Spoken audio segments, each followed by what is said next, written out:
तुर्भे येथील कृष्णा वर्सेस या कंपनीमध्ये गेल्या अनेक वर्षापासून एक्सपोर्टच्या नावाखाली खाद्यपदार्थांच्या लेबलमध्ये अदलाबदल करून एक्सपोर्टच्या नावाखाली त्यांच्याकडून हा माल बाहेर पाठवण्याचा घाट घातला जात होता। आम्हाला माहिती मिळाल्यानंतर आम्ही अन्न व औषध प्रशासनाला याबाबत लेखी तक्रार केल्यानंतर अन्न व औषध प्रशासनाच्या अधिकाऱ्यांनी रात्रभर तिथे चौकशी करून तपासणी करून धाड टाकल्यानंतर त्यांच्या असं निदर्शनास आलं की चांगल्या ब्रँडेड कंपनीचे जसे लेजचे कुरकुरे असतील, त्याच्यानंतर चांगल्या कंपनीचा गूळ असेल, पेप्सी असेल, थम्सअप असेल, त्याच्यानंतर फंटा असेल, चिक्की असेल, वेगवेगळ्या प्रकारचे कुरकुरे असतील, अशा खाद्यपदार्थांच्या लेबलमध्ये आणि एक्सपायरी डेट ज्या असतात त्या डेटमध्ये बदल करून त्याच्यामध्ये पुढच्या तारखा टाकून त्याचे लेबल चेंज करून याच्यामध्ये यांच्याकडे कुठल्याही प्रकारचे परवाने नाहीत, एक्सपोर्टचे लायसन्स नाहीत, कुठल्याही प्रकारच्या परवानग्या नसताना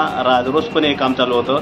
आणि एफडीएच्या अधिकाऱ्यांनी याबाबत धाड टाकून जवळजवळ 25 लाख रुपयाचा माल त्या ठिकाणी जप्त केलेला आहे। त्यांच्या ज्या वापरात असणाऱ्या मशिनी, इंक वगैरे सगळी जप्त केलेली आहे आणि याप्रमाणे नवी मुंबईमध्ये खूप मोठ्या प्रमाणात ही कारवाई झालेली आहे। आम्ही एफडीएचे अधिकारी असतील, विजिलन्सचे अधिकारी असतील अथवा एफडीएचे अन्न व औषध प्रशासनाचे आयुक्त असतील, त्यांना माझी विनंती आहे की आपण जी कारवाई केलेली आहे आमच्या तक्रारीच्या अनुषंगाने त्याबद्दल मी आपल्या सर्वांचा आभारी आहे, परंतु याबाबत आपण तात्काळ पोलीस स्टेशनमध्ये 420 अंतर्गत फौजदारी कारवाई करावी, जेणेकरून भविष्यात अशा घटना घडणार नाहीत आणि अशा घटनामुळे आपल्या राज्याचं, आपल्या देशाचं नाव हे कुठंतरी परदेशामध्ये खराब होऊ नये। नागरिकांच्या आरोग्याचा, नागरिकांच्या हिताचा हा प्रश्न आहे। म्हणून माझी आयुक्त साहेबांना हात जोडून विनंती असेल की आपण या प्रकरणाची तात्काळ दखल घेऊन आपण पोलीस स्टेशनमध्ये गुन्हे दाखल करावेत, अन्यथा आम्हाला मनसे स्टाईलने आंदोलन करावं लागेल। जय महाराष्ट्र।